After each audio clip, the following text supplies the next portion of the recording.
Hi everybody, thanks for joining me again today for our sketch number 7 with Christy's Beautiful Life 30 Days of Sketches. Today we're doing kind of a distressed looking layout. Now I'm not going to do distressing, and I'm actually going to stretch it to a 2-page layout. When I got done making it, I had enough leftovers that I felt like I could make another half, so that's what I did. So I'm following the sketch pretty decently, but instead of going and doing like an embellishment or texturing underneath, I grabbed a piece of paper that was from a Craftsmith paper pad. It was, what is the name of it? Sea glass. And this was a purchase, one of those hot buys from Michael's for like $5 or something like that. But it is actually a nautical paper theme. But I really liked it because it had this bleached wood background paper, and then of course my florals.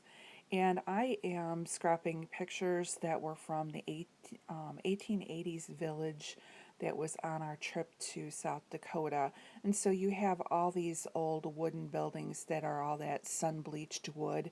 So that's why I thought this paper would go great with it. So when you're looking through your stash, don't just concentrate on the ones that you think fit the theme.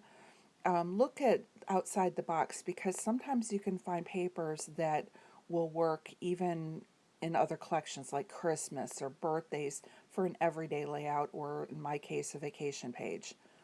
So I'm taking from these strips, I'm cutting the green at 1.5, and then this other wood grain at 1.5. I cut about an inch off of each one, and I'm just going to fishtail the ends just like what's in the sketch, and I'm going to stack them and go ahead and have my photos kind of touching each other. Again, sticking pretty much to the sketch in that layout. I was also able to bring in that blue rickrack ribbon that I'm trying to get more ribbon on my layouts after I cleaned out my stash, and I'm pretty happy with getting a little bit of that in. And now I'm just going to go ahead and fussy cut these bigger flowers, and that's going to bring that pattern that was already on the paper across the page by cutting it out from another piece. And so you're just going to see me going through here and doing my usual fussy cutting, because there's no cheaper embellishment than what you already have on a paper pad. Make sure while I'm doing this, after the video, you check out the description box below. Again, everyone who is following along with the sketches for today, which I'm sorry, I may have said, hopefully I said sketch 7. We're on day 7.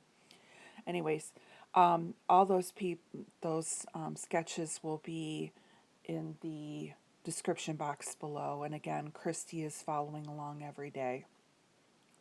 Now, if somebody didn't link their video to our little group, then I may not have them. So you can always search 30 Days of Sketches if you want. And this is Christy's 6th time around for doing this. So if you check out her channel, and then I know that Moira also is doing them, they go back through and they've really been putting a lot of layouts out that follow these sketches, and you can always get a copy of these sketches usually through their blog posts and things.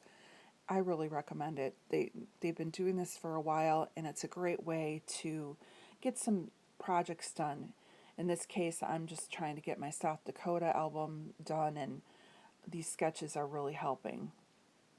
So here I am, I'm taking those flowers that I fussy cut.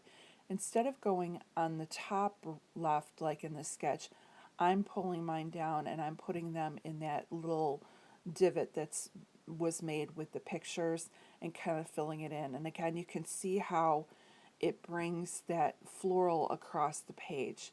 And then I'm going to make another cluster pretty much where it showed in the sketch in the bottom right hand corner. Now you can see that little horseshoe circular die cut. It has Lucky You on it. I didn't want the Lucky You, but I wanted the horseshoe because this is a picture of the blacksmith shop. And I really struggled trying to find a way, and I'm thinking, okay, well, I could cover it up, but they curved the letter.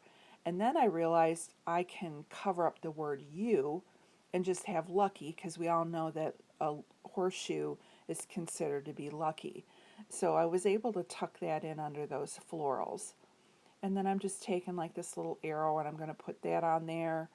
And um, I've got the one die cut on the bottom right that says, "Here we go," because this is towards the beginning of our trip. This is actually, we made a pit stop to try and let our car cool off, and this wasn't on our game plan to stop there, and it ended up being kind of fun. And then I fussy cut out that green square. I didn't want the orangey red around it, so I cut that in half. I'm using half at the top and half at the bottom. I found another word that says today and then sprinkled some cameras around. Now here's where I'm going to go ahead and start that second page because I have a lot left. So I'm taking the one wood grain that's not a full sheet. I'm going to just cut it and make it kind of distressed. And then I cut a 3-inch piece from the green. Now I'm going to struggle trying to line it up, and I end up having to, clean everything off my desk and really get my ruler in there just to make sure everything was plumb. And I'm just going to bring that little strip of green on the other side. So now I'm pulling the wood grain and that green color across to the other side of the page. Yeah, here I'm still struggling trying to get it going. And it helped when I ended up finally putting my T-square ruler at the bottom. Then it kind of helped. I just had a little bit of tweaking to do, and I was able to get it to get straight. And you can see now how it will look in the book, pulling those colors across. Now the bottom two photos are actually of the same, it's like their little post office shop that they had. And when I had taken the pictures, I had taken one like I was standing at the counter looking to the left and one looking to the right. Well, I ended up just putting them together, and I kind of found a center point so you can actually see more of a panoramic view, even though it's not the same perspective on the picture.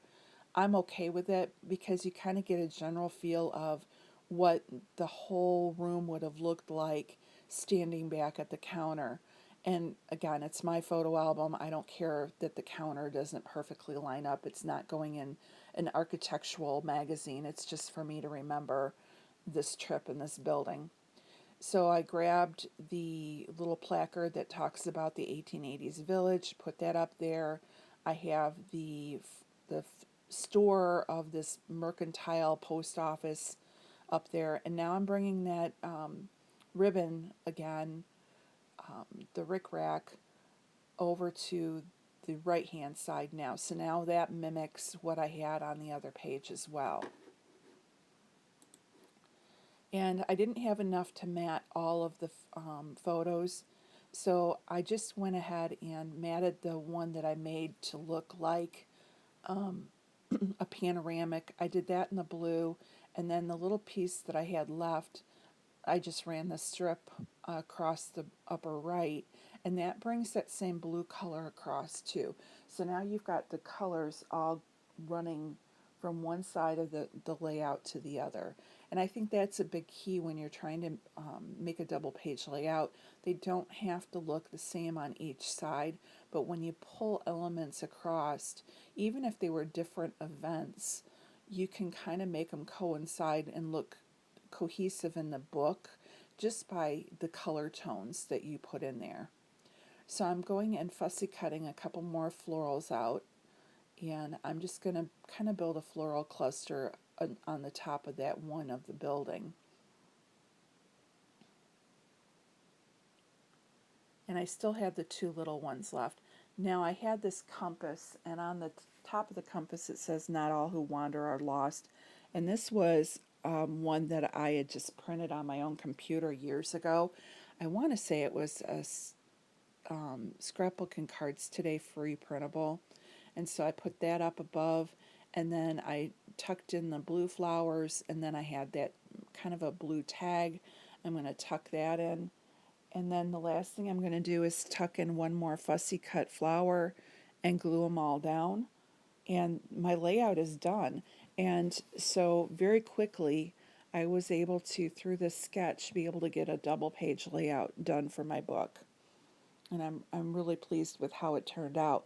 And again, using a nautical theme paper for a Western page, I thought was kind of cool.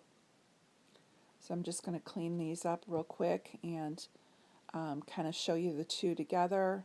And now I'm giving you some close-ups so you can see each page individually. Thanks again for joining me today. Stop back tomorrow when we have sketch number 8. Thanks. Bye-bye.